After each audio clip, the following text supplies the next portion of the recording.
Assalamualaikum warahmatullahi wabarakatuh. Apa kabar anak-anak sekalian? Hari ini kita masuk dalam bab 2, yaitu penerimaan, penyimpanan, penyaluran sarana dan prasarana kantor. Semoga kalian selalu semangat dan selalu sehat ya belajar dari rumahnya. Oke, dalam bab ini kita mempelajari dua kompetensi dasar. Yang pertama, menerapkan penerimaan, penyimpanan, dan penyaluran sarana prasarana. Kemudian yang kedua, melakukan kegiatan penerimaan, penyimpanan, dan penyaluran sarana prasarana. Oke, kita lihat pengertiannya dulu ya. Oke, yang pertama, pengertian dari penerimaan sarana prasarana. Jadi intinya, penerimaan sarpras itu adalah menerima fisik barang, baik dari pabrik ataupun distributor yang disesuaikan dengan dokumen pemesanan dan pengiriman, dan kondisinya juga harus sesuai dengan persyaratan penanganan barangnya. Kemudian ada 3 poin penting dalam penerimaan barang. Yang pertama, fisiknya. Fisiknya itu harus bisa dirasa, diraba, ataupun dilihat langsung dengan indera manusia. Kemudian cara penanganannya, harus seperti apa penanganannya. Kemudian yang ketiga, dokumentasi. Jadi harus dilengkapi dengan surat-surat. Kemudian ada proses penerimaan barang. Di situ kalian bisa lihat, yang pertama ada panitia, kemudian ada pemeriksaan barang secara administratif, kemudian membuat berita acara, kemudian membuat lembaran tambahan yang ditujukan kepada atasan, pengirim, penyimpanan, dan tata usaha. Oke, next.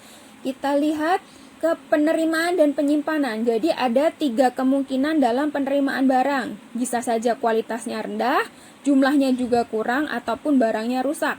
Dan ada ancaman dalam penerimaan dan penyimpanan. Barang tidak dipesan, kesalahan perhitungan, dan pencurian barang. Kemudian kita lanjut, ada bagian-bagian yang terlibat. Di situ ada 3 bagian, yaitu bagian pendataan, bagian pengadaan, dan bagian gudang atau logistik yang mempunyai fungsi masing-masing ya. Kemudian kita lanjut bagian penyimpanan sarana dan prasarana. Penyimpanan adalah aktivitas menempatkan barang dalam kondisi tunggu untuk dipesan atau dipersiapkan untuk proses selanjutnya. Itu yang dinamakan penyimpanan. Kemudian di sini kita lanjutkan pengelompokan penyimpanan barang. Jadi ada 4 pengelompokan penyimpanan barang. Jadi disimpan dalam proses pemakaian, kemudian sebagai bahan sediaan untuk disalurkan lagi, dan disimpan sementara tanpa pembongkaran. Itu biasanya untuk diteruskan ke distributor lain. Kemudian di sini ada penataan penyimpanan barang. Jadi di sini ada cara menyimpan barang dan bagaimana cara menatanya yang baik. Nah, itu salah satunya, barang yang paling lambat digunakan itu digunakan posisi paling dalam. Kayak gitu. Kemudian di sini ada hal-hal yang perlu diperhatikan dalam penyimpanan sarpras. Sifat barangnya seperti apa, sarananya apa, prosedurnya bagaimana, biayanya berapa, tenaganya berapa, jangka waktu penyimpanannya lama atau sebentar, dan persediaan alat pemeliharaan. Oke, yang C, penyaluran sarana dan prasarana kantor. Di sini artinya pemindahan barang dan tanggung jawab dari instansi kepada instansi lain dalam instansi perkantoran. Oke. Kemudian ada 3 hal yang perlu diperhatikan dalam penyaluran sarana prasarana. Yang pertama, ketepatan barang yang disampaikan. Kedua, ketepatan sasaran penyampaian. Dan yang ketiga, ketepatan kondisi barang yang disalurkan. Jadi barangnya jangan sampai salah ya.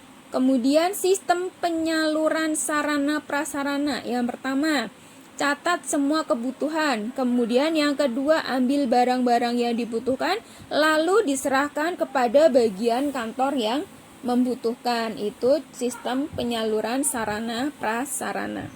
Kemudian ada jenis sistem pendistribusian, itu ada sistem distribusi langsung. Jadi kalau distribusi langsung, di sini barang yang diterima dan diinventarisasikan itu langsung disalurkan tanpa melalui proses penyimpanan terlebih dahulu. Nah, nanti yang kedua ada sistem distribusi tidak langsung.